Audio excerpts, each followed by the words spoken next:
नमस्कार। आकाशवाणी जयपुर अजमेर से प्रस्तुत हैं प्रादेशिक समाचार।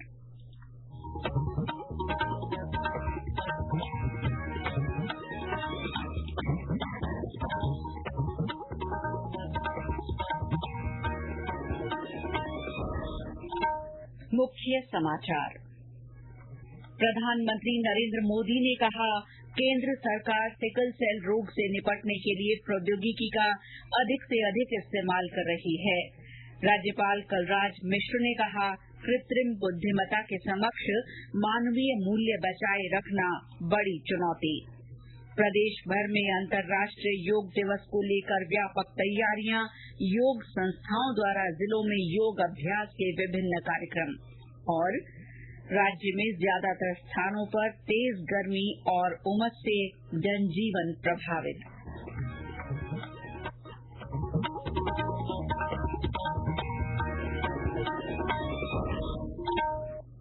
समाचारों के साथ मैं शीला चावला और अब समाचार विस्तार से।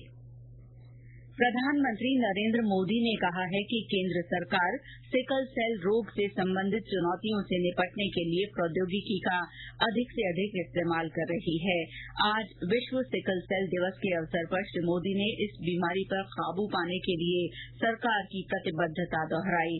एक सोशल मीडिया पोस्ट में उन्होंने कहा कि पिछले साल सरकार ने राष्ट्रीय सिकल सेल एनीमिया उन्मूलन मिशन शुरू किया था और वो इस संबंध में जागरूकता पैदा करने, व्यापक जांच, रोग का जल्द पता लगाने और उचित देखभाल सहित अनेक पहलुओं पर काम कर रही है।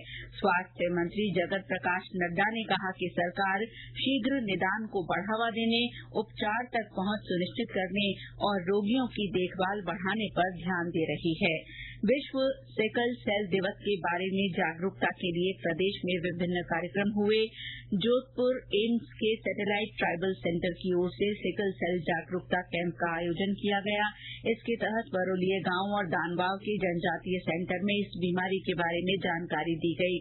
पाली में आज सिकल सेल एनीमिया पखवाड़ा शुरू हुआ, जो 3 जुलाई तक चलेगा।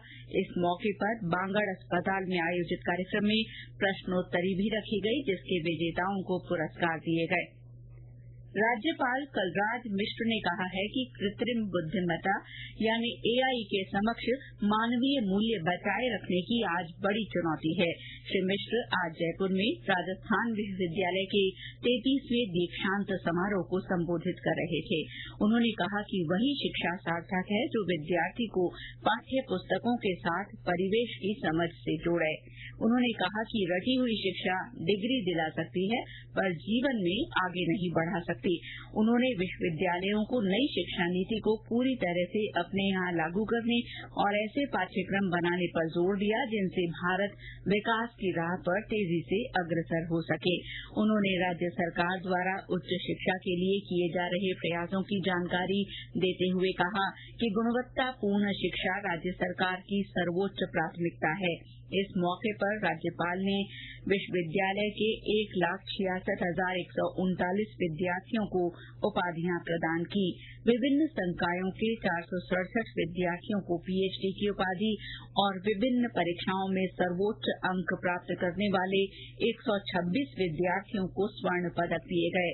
इससे पहले राज्यपाल ने विश्वविद्यालय में निर्मित संविधान उद्यान का लोकार्पण किया और कहा कि उच्च शिक्षा प्राप्त करने वाले युवाओं को संविधान संस्कृति से जोड़ने की दिशा में ये महती सौगात है। मुख्यमंत्री भजनलाल शर्मा ने आज मुख्यमंत्री कार्यालय में प्रदेश के आगामी वित्तीय वर्ष के बजट के संबंध में उद्योग और सेवा क्षेत्र के प्रतिनिधियों के साथ बजट पूर्व परामर्श किया। इस बैठक में बजट के अंतर्गत औद्योगिक विकास को समर्पित विभिन्न महत्वपूर्ण विषयों पर विस्तार से चर्चा की गई और इस दिशा में अधिकारियों को उचित दिशा निर्देश दिए गए। बैठक में होटल, मार्बल, बिल्डर एसोसिएशन समेत विभिन्न उद्योगों के प्रतिनिधियों ने भाग लिया। इसके अलावा बैठक में औद्योगिक क्षेत्रों के एसोसिएशन के प्रतिनिधियों ने भी हिस्सा लिया। बैठक में उद्योगों के प्रतिनिधियों ने कर संबंधी अपने सुझाव दिए और समस्याओं को सरकार के सामने रखा। उप मुख्यमंत्री दिया कुमारी, उद्योग मंत्री राज्यवर्धन राठौड़, उद्योग राज्य मंत्री के बिश्नोई, वित्त विभाग के अतिरिक्त मुख्य सचिव अखिल अरोड़ा तथा अन्य उच्चाधिकारियों ने भी इस बैठक में भाग लिया। चिकित्सा मंत्री गजेंद्र सिंह खींवसर ने आज जयपुर में स्वास्थ्य भवन में समीक्षा बैठक ली। बैठक के बाद मीडिया से मुखातिब होते हुए उन्होंने मौसमी बीमारियों के अलावा अन्य वर्षा जनित बीमारियों की रोकथाम के बारे में जानकारी दी। श्री खींवसर ने कहा कि जिलेवार मौसमी बीमारियों की मौजूदा स्थिति और रोकथाम की तैयारियों को लेकर बैठक में चर्चा की गई। श्री खींवसर ने कहा कि आयुष्मान भारत योजना को जल्द ही नए सिरे से लागू किया जाएगा। आयुष्मान योजना इसको हम बहुत बड़ा टर्न देने वाले हैं। अभी बहुत विचार विमर्श हो रहा है इसके अंदर अभी हमें एक बहुत बड़ा फायदा मिला है जो मोदी जी ने 70 साल के वृद्ध जितने हैं उनको फ्री ट्रीटमेंट का जो किया उसमें एक नया चैप्टर, एक नया एवेन्यू खुल गया है। हमारी जो बैठ के अभी इंश्योरेंस कंपनीज के साथ, प्राइवेट हॉस्पिटल के साथ एम्पैनलमेंट में क्या प्रॉब्लम आता है, सरकार की तरफ से उनको क्या प्रॉब्लम आती है, ये सब जितने भी चैनल्स है ना उनको बिल्कुल क्लीन करके एक नए सिरे से ये योजना को लाएंगे। बैठक में विभाग की अतिरिक्त मुख्य सचिव शुभ्रा सिंह, एनएचएम के एमडी जितेंद्र सोनी समेत अन्य वरिष्ठ अधिकारी मौजूद रहे। आकाशवाणी समाचार जयपुर की ओर से प्रादेशिक समाचार बुलेटिनों में 3 नए आपराधिक कानूनों के बारे में जागरूकता लाने के उद्देश्य से श्रृंखला चलाई जा रही है। इसके तहत आज हम आपको भारतीय नागरिक सुरक्षा संहिता के एक बहुत ही महत्वपूर्ण प्रावधान के बारे में बता रहे हैं। संहिता की धारा 173(1) के तहत एफआईआर दर्ज करने के लिए इलेक्ट्रॉनिक माध्यम के इस्तेमाल की अनुमति दी गई है। इसके अलावा केवल अधिकार क्षेत्र वाले पुलिस स्टेशन में एफआईआर दर्ज करने की बाध्यता को समाप्त कर दिया गया है, जिससे पीड़ित देश के किसी भी पुलिस स्टेशन में एफआईआर दर्ज कर सकेंगे। महिलाओं के खिलाफ कुछ अपराधों में ये अनिवार्य किया गया है कि एफआईआर एक महिला पुलिस अधिकारी द्वारा दर्ज की जाए और जहां पीड़िता अस्थायी या स्थायी रूप से मानसिक या शारीरिक रूप से अक्षम है, ऐसी एफआईआर पीड़िता के निवास पर दर्ज की जाएगी। ये प्रावधान न केवल भौगोलिक बाधाओं को दूर करता है, बल्कि कानून प्रवर्तन एजेंसियों तक पहुंच को भी महत्वपूर्ण रूप से बढ़ाता है। विशेष रूप से सीमित परिवहन विकल्पों वाले या स्थानीय उत्पीड़न का सामना करने वाले पीड़ितों को लाभान्वित करता है। ये समाचार आकाशवाणी जयपुर अजमेर से प्रसारित किए जा रहे हैं।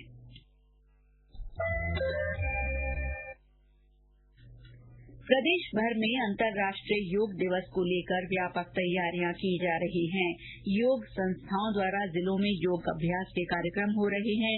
वहीं जिला प्रशासन और आयुर्वेद विभाग द्वारा भी योग के बारे में जागरूकता के लिए आयोजन किए जा रहे हैं। सवाईमाधोपुर में जिला कलेक्टर डॉ खुशहाल यादव ने आयुर्वेद, परिवहन, नगर परिषद, चिकित्सा और स्वास्थ्य विभाग सहित विभिन्न विभागों को योगाभ्यास स्थल पर व्यवस्थाओं को माकूल रखने के संबंध में दिशा निर्देश दिए। बाड़मेर में आदर्श स्टेडियम में जिला स्तरीय कार्यक्रम होगा। योग दिवस कार्यक्रम में योगासनों की प्रदर्शनी भी लगाई जाएगी। जिले के आदर्श स्टेडियम में 6 जून से ही नियमित योगाभ्यास करवाया जा रहा है।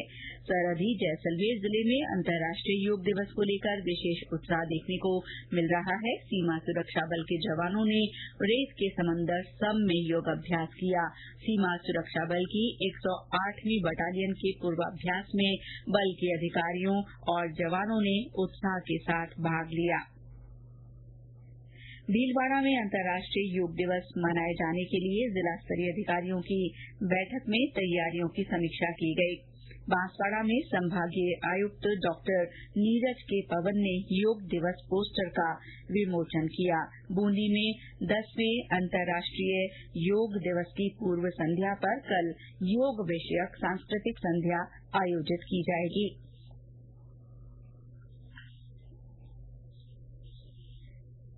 योग विशेषज्ञ और हृदय रोग विशेषज्ञ डॉक्टर मोहित शर्मा ने योग अपनाने के फायदों के बारे में जानकारी दी।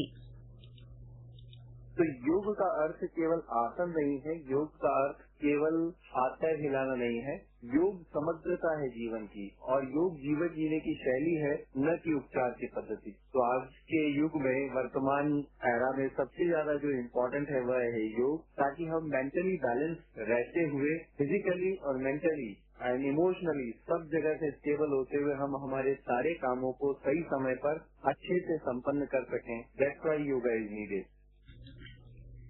और अब मौसम। प्रदेश में ज्यादातर स्थानों पर तेज गर्मी और उमस से जनजीवन प्रभावित हो रहा है। दिन चढ़ने के साथ ही गर्म हवाओं की थपेड़ों से लोग बेहाल हैं। जैसलमेर, बीकानेर, जयपुर, शाहपुरा, कोटपूतली, सवाईमाधोपुर, पाली, चूरू सहित अन्य स्थानों पर गर्मी के तेवर तीखे बने हुए हैं। जयपुर ग्रामीण सहित कई क्षेत्रों में रात में भी तेज गर्मी रही। मौसम विभाग ने जयपुर, कोटा, भरतपुर और बीकानेर संभाग में आगामी 48 घंटों में कहीं कहीं हल्की बारिश की संभावना जताई है। मानसून की आहट के साथ ही भरतपुर के केवलादेव राष्ट्रीय पक्षी अभ्यारण्य में परिंदे अपने आशियाने बनाने में जुट गए हैं।